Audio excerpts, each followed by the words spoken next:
Good morning students.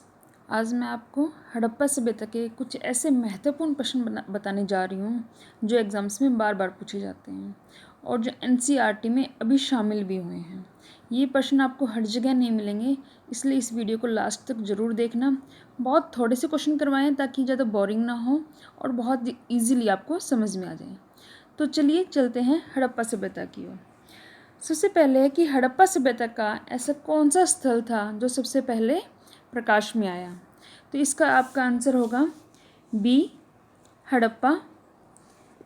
Harappa ऐसा स्थल था जो सबसे पहले प्रकाश में आया था। ये 1921 में 1921 में सबसे पहले इसकी जानकारी प्राप्त हुई थी। ये भी पाकिस्तान में स्थित है और इसकी जो खुदाई थी वो राय बहादुर दयाराम साहनी जी ने की थी।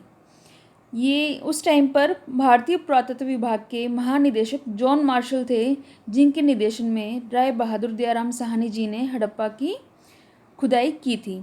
ये स्थल आज के दिन पाकिस्तान में स्थित है। चलिए आगे चलते हैं।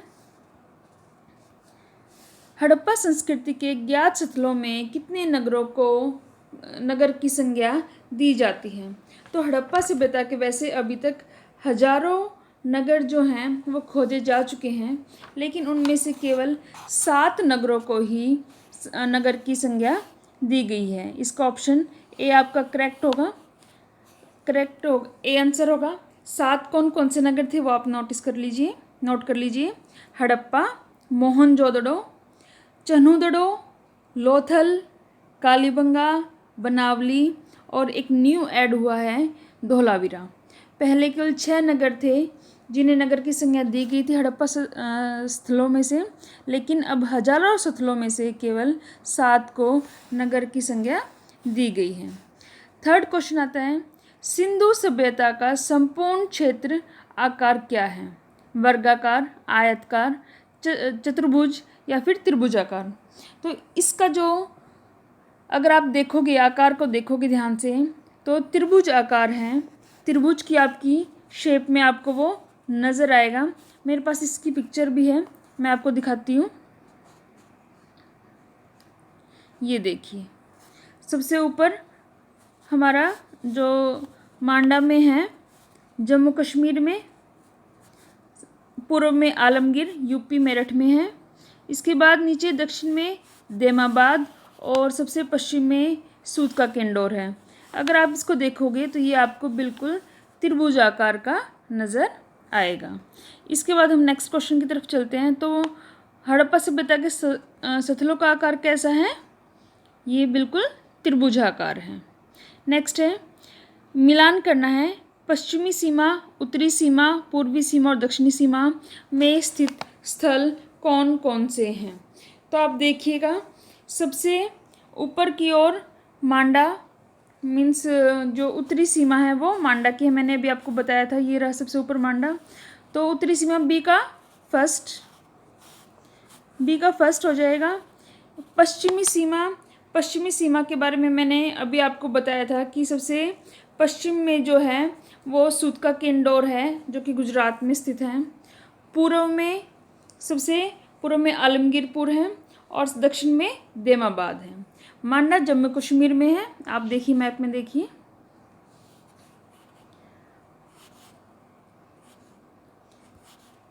मांडा जम्मू कश्मीर में है और आलमगीरपुर जो है वो मेरठ ज़िले में है और ये हिंडन नदी के किनारे स्थित है। ये हमारा सबसे पूर्वी स्थल है।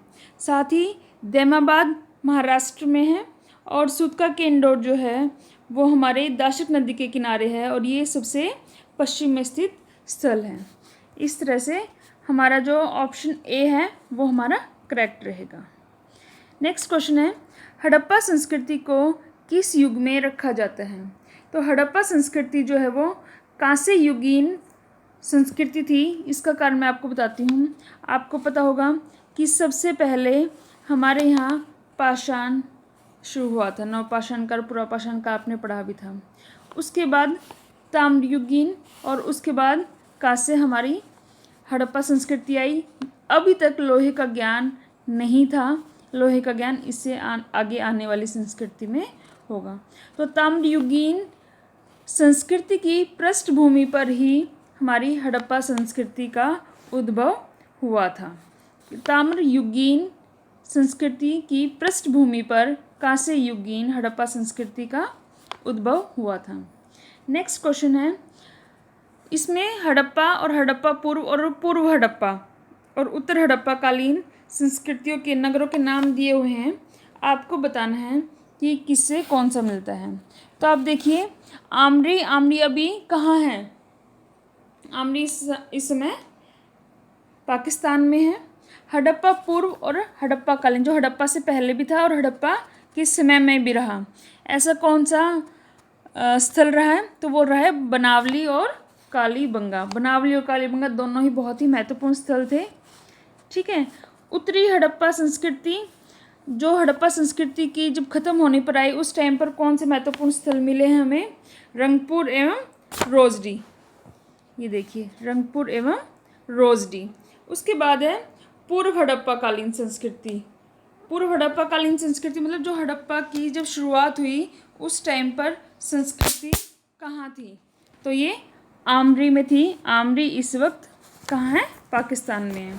तो इस तरह से हमारा question A, option A correct है।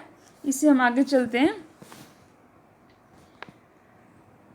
ये मैंने अलग अलग जगहों के नाम दिए और आपको बताना है कि किन स्थलों पर मिले हैं। जैसे मैंने दिया है पुरोहित आवास और महाविद्यालय भवन। तो ये हमें कहाँ मिले हैं? ये महाविद्यालय भवन हमें मिला है मोहनजोदड़ो में। पुरोहित आवास और महाविद्यालय भवन हमें मिले हैं मोहनजोदड़ो में। मोहनजोदड़ो से हमें ये प्राप्त हुए हैं। श्रमिक आवास, श्रमिक जहाँ नौकरों के रहने की जगह, वो कहाँ पर मिली है? वो रही है हड़प्पा में। संयुक्त फसल उगाने का साक्ष्य, संयुक्त फसल जो 2 फसलें एक साथ उगाई जा सकती है, कालीबंगा में। और धान की भूसी हमें लोथल एवं रंगपुर में मिली है। अब 2 फसलें उगाने किस तरह से? कालीबंगा से जो हमें साक्ष्य प्राप्त हुए हैं उसमें हमने देखा है कि हल की जो कुंडे होते हैं वो पश्चिम से पूर्व की ओर और उत्तर से दक्षिण की ओर 2 दिशाओं में थी। पूर्व से पश्चिम और उत्तर से दक्षिण की ओर थी। अब कम दूरी वाले जो खोंचे थे उसमें चना, और जहाँ ज़्यादा गहरा या ज़्यादा जगह मिल रही थी, जहाँ ज़्यादा कुंडे थे, उसमें सरसों बोई जाती थी। सरसों और चने से ये लोग अवगत थे। तो चने और सरसों की खेती ये एक साथ करते थे। इस चीज़ का हमें साक्ष्य प्राप्त हुआ है कालीबंगा से कि किस तरह से 2 साथ में चलते थे। हड़प्पा संस्कृति से प्राप्त अवशेषों के आधार पर मकानों के आकार किस ज्यामितीय आकृति में थे? आपने देखा होगा कि हड़प्पा की जो नगर नियोजन व्यवस्था थी वो सभी संस्कृतियों में सबसे अच्छी थी। ये नगर नियोजन के लिए जाने जाते थे। इन्होंने अपने घर को भी बड़े ही अच्छे तरीके से बनाया था। इन्होंने बहुत ही तकनीक से बनाया था। इसके लिए इन्होंने क्या किया था कि अपने घरों को आयताकार रूप दिया था। आयताकार रूप किस प्रकार से दिया था कि इनके घरों के एक तरफ के दरवाजे जो है वो सीधी सड़कों के किनारे व्यवस्थित रहेंगे और इनके दरवाजे या गलियों में या सहायक सड़कों की ओर ही खुलेंगे। इनके भवन 2 मंजिल के थे और घरों में कमरे, रसोई, स्नानागार और बीच में आंगन, सभी वस्तुओं की फैसिलिटी थी। तो इन्होंने जब इस प्रकार से बनाया कि सभी के घर एक साथ खुले, तो इन्होंने आयताकार रूप उनको दिया कि सभी का जो एक घर है या दरवाजा है वो सहायक गली या मुख्य गली की तरफ खुल सके। इस तरह से इन्होंने अपने नगर नियोजन किए थे। नेक्स्ट क्वेश्चन है, ये मैंने अलग अलग चीज़ें दी गई और ये बताने की कहाँ पर मिले हैं हड़प्पा सभ्यता में। फर्स्ट है हवन कुंड। हवन कुंड कहाँ पर प्राप्त हुआ है? तो हवन कुंड हमें मिला है कालीबंगा में। हवन कुंड हमें मिला है कालीबंगा में। विशाल स्नानागार हम सभी जानते हैं मोहनजोदड़ो में। ये शायद उन्होंने धार्मिक अनुष्ठानों के लिए बनाया होगा। ये मोहनजोदड़ो की सबसे खास विशेषता थी ये स्नानागार। इसमें उतरने के लिए उत्तर और दक्षिण की ओर सीढ़ियाँ बनी हुई थी और स्नानागार का फर्श पक्की ईंटों से बना हुआ था और इसके मध्य में स्नान कुंड था। ऐसा माना जाता है कि शायद ये सार्वजनिक रूप से धर्म अनुष्ठान संबंधी स्नान के लिए ये बनाया गया होगा स्नानागार। फारस की मोहरें हमें कहाँ से मिली हैं? लोथल की खोज में हमें पता चला कि शायद फारस के साथ व्यापार रहा होगा, तो फारस की मोहरें हमें लोथल से प्राप्त हुई हैं। लोथल को गोदीवाड़ा भी मिला है, तो ज़रूर वहाँ से व्यापार रहा होगा, इसलिए वहाँ पर फारस की मोहरें प्राप्त हुई हैं। मन के बनाने का कारखाना हमें चन्हुदड़ो से प्राप्त हुआ है। ये हम सभी जानते हैं कि हड़प्पा सभ्यता के लोग बहुत ही अच्छे व्यापारिक थे और बहुत ही सारी चीज़ों को बनाना जानते थे। नेक्स्ट है, निम्नलिखित में से कौन से सम्मिलित नहीं है? आपको बताना है बैलगाड़ी का खिलौना या फिर पीपल की बत्तख चन्हुदड़ो से। बिल्कुल सही है। पीतल की नर्तकी और बकरी का खिलौना, ये दोनों भी मोहनजोदड़ो से प्राप्त हुए हैं। पीतल का इक्का, ये हड़प्पा से प्राप्त हुआ है। ताबीज़ पर ढोल बजाए जाने का दृश्य, लोथल से नहीं। ताबीज़ पर ढोल बजाने का दृश्य हमें हड़प्पा से प्राप्त हुआ है। कहाँ से प्राप्त हुआ है? हड़प्पा से प्राप्त हुआ है।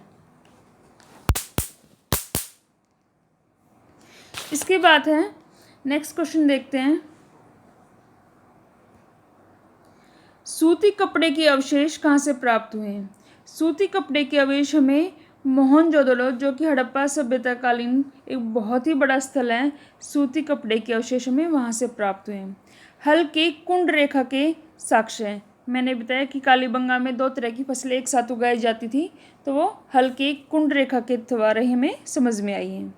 युगम शवाधान मतलब 2 पति पत्नी को या फिर 2 को एक साथ दफनाने का हमें कहाँ से प्रमाण प्राप्त होता है? लोथल से। धान की खेती का प्रमाण हमें गुजरात से प्राप्त होता है। गुजरात से हमें पता चलता है कि धान की खेती की से भी ये लोग अवगत रहे थे। हड़प्पा संस्कृति की राज व्यवस्था कैसी थी? हड़प्पा संस्कृति की राज व्यवस्था जो है वाणिक वर्गीय थी। बहुत से इतिहासकार अलग अलग मानते हैं, कुछ प्रजातंत्रीय मानते हैं, कुछ कुलीन तंत्रीय मानते हैं, लेकिन जो वहाँ की हड़प्पा के वासी थे वो वाणिज्य की ओर ज़्यादा आकर्षित थे, इसलिए हम मानते हैं कि हड़प्पा सभ्यता का शासन वाणिक वर्ग के हाथ में ही रहा होगा। व्हीलर ने कहा है कि वहाँ जनतंत्र रहा होगा, लेकिन कुछ लोकप्रिय विचारधारा के आधार पर यह पता लगाया गया है कि अवश्य ही वहाँ पर वाणिज्य वर्गियों का ही राज व्यवस्था रही होगी। चलिए नेक्स्ट चलते हैं।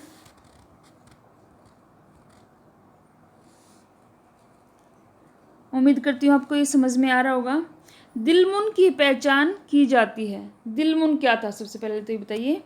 दिलमुन हमें मेसोपोटामिया के पुरालेखों में 2 मध्यवर्ती व्यापार केंद्रों का उल्लेख मिलता है, जिसमें एक दिलमुन है और दूसरा क्या है? माकन है। ठीक है, ये दोनों ही मेसोपोटामिया और मेलुहा के बीच में स्थित थे। तो हमने दिलमुन की पहचान फारस की खाड़ी की वहाँ स्थित बहरीन से की है कि ये भी अवश्य ही एक व्यापार केंद्र रहा होगा। हड़प्पा सभ्यता का व्यापारिक केंद्र रहा होगा बहरीन। निम्नलिखित को मिलान कीजिए। मुद्रा पर समारोह का दृश्य। ऐसी कहाँ से हमें मुद्रा प्राप्त हुई है जिस पर हमें समारोह का दृश्य प्राप्त हुआ है? तो ये हमें हड़प्पा से मिली है। युगल शवाधानों का साक्ष्य, जहाँ 2 को एक साथ रखा जाना, कालीबंगा। ये हमें कालीबंगा और लोथल, कालीबंगा से 1 और लोथल से हमें 3 कब्र ऐसे मिली है जहाँ से हमें युगम और युगल शवाधानों का साक्ष्य प्राप्त हुआ है। घोड़े के ज्ञान का साक्ष्य हमें सूटकोरता से पता चलता है कि नहीं, घोड़े का भी ज्ञान था और इन्हें ये पालतू नहीं बनाया था, पालतू सिर्फ इन्होंने कुत्ते को बनाया था, लेकिन घोड़े के ज्ञान के साक्ष्य भी हमें सूटकोरता से प्राप्त होते हैं। गोदी बाड़े होने का साक्ष्य हमें लोथल से मिलता है, जिससे ये पता चलता है कि हड़प्पा सभ्यता के लोग स्थल और जल दोनों मार्गों से ही व्यापार करते होंगे। उम्मीद करती हूँ आपको ये क्वेश्चन अच्छे लगे होंगे। अगर आपको अच्छे लगें तो प्लीज़ इसे सब्सक्राइब करें और कमेंट बॉक्स में ज़रूर डालें। अगर इसमें मेरे को कुछ इम्प्रूव करना है तो please help me out for this. अगर अच्छा लगे तो please like and share the video. Have a nice day. Thank you.